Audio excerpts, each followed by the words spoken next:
Berjarak sekitar 5 km dari alun-alun Bandung, kawasan Cibaduyut masyhur sebagai pusat sepatu kulit di kota Bandung.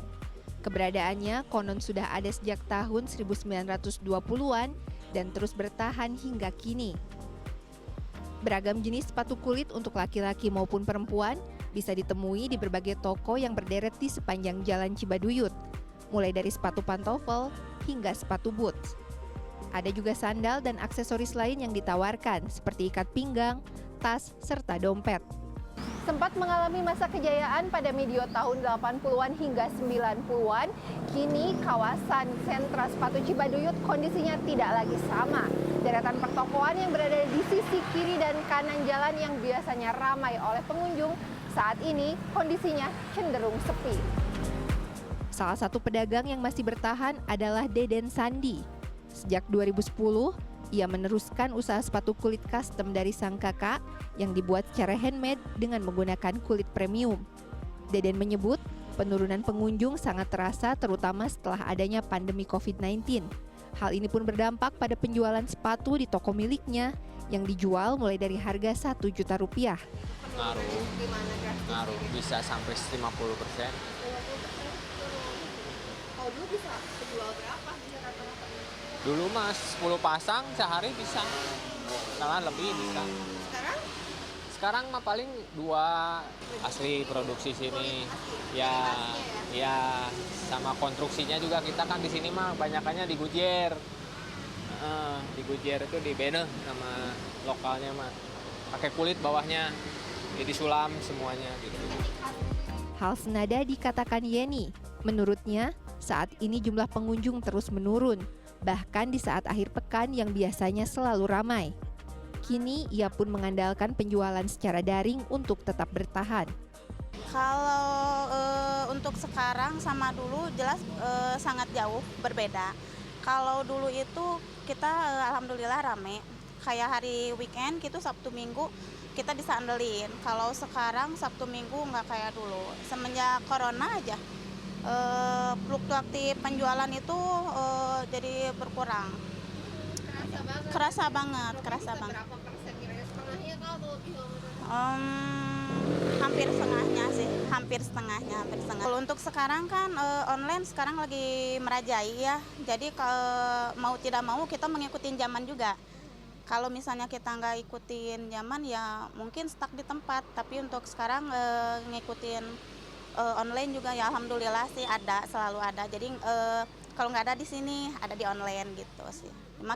Kita pintar-pintarnya kita aja lah gimana. Ini Mbak situasi bengkel sekarang setelah after pandemi. Lesunya penjualan sepatu di Cibaduyut turut berdampak pada para produsen atau pengusaha sepatu. Salah satunya adalah Asep Rahmat. Ia mengaku usaha sepatu miliknya yang dirintis sejak tahun 2011 ikut terdampak signifikan. Jika dulu ia bisa memproduksi hingga 8.000 pasang sepatu per bulan karena ramainya pesanan, kini pesanan yang didapat berkurang hingga 90%. Tak jarang produksi sepatu berhenti total karena tidak ada pesanan.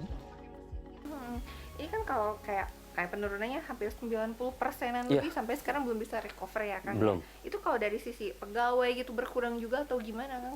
Oh, pegawai juga saya dari tadinya hampir 50 orang sekarang cuman bersisa 4 orang aja Mbak. Sisanya mungkin saya rumahkan atau ada juga yang sebagian udah pindah nyari kerja ke yang lain, ada yang masih tetap di dalam kota di Bandung, ada juga yang keluar dari Bandung seperti itu. Kalau dari sisi omset gimana Kang sekarang? Omset masih ya dikatakan 95% masih tetap hilang. Bahkan lebih besar dibanding 95% ya mungkin dari omset sebulan dari 2011 sampai 2019 itu maksimal tuh di 1,2, 1,1. Sekarang tuh omset sebulan 50 juta pun nggak sampai. Susah banget Mbak. Menurutnya, ada banyak faktor yang membuat pamor sepatu Cibaduyut terus meredup, terutama dengan masuknya produk impor dan diperparah dengan adanya pandemi COVID. Ia pun berharap pemerintah bisa memberikan solusi agar para pelaku UMKM seperti di Cibaduyut bisa tetap bertahan. Sebenarnya kalau untuk masukan untuk pemerintah kita di Indonesia bukan karena kita kalah saing dari produk impor, atau dari produk-produk kota-kota lainnya. Mungkin kalau secara sehat ya mendingan bersaing dengan kota sendiri, maksudnya negara sendiri, produk lokal dari kota-kota Surabaya atau Jakarta dan lain-lainnya. Mungkin regulasi saya untuk pemerintah mungkin dibatasin untuk barang-barang impor datang ke Indonesia. Karena itu sangat ngaruh ya kan? Dampaknya besar banget Mbak. Jadi segi penjualan pun ngaruh banget gitu. Berdasarkan data dari Dinas Perdagangan dan Perindustrian Kota Bandung, pasca pandemi Covid, tercatat ada 383 perajin dan pengusaha sepatu di kawasan Cibaduyut. Jumlah ini menurun tajam dari tahun-tahun sebelumnya yang mencapai 577 orang. Laisa Nisa, Helmi Suryanegara, Bandung, Jawa Barat.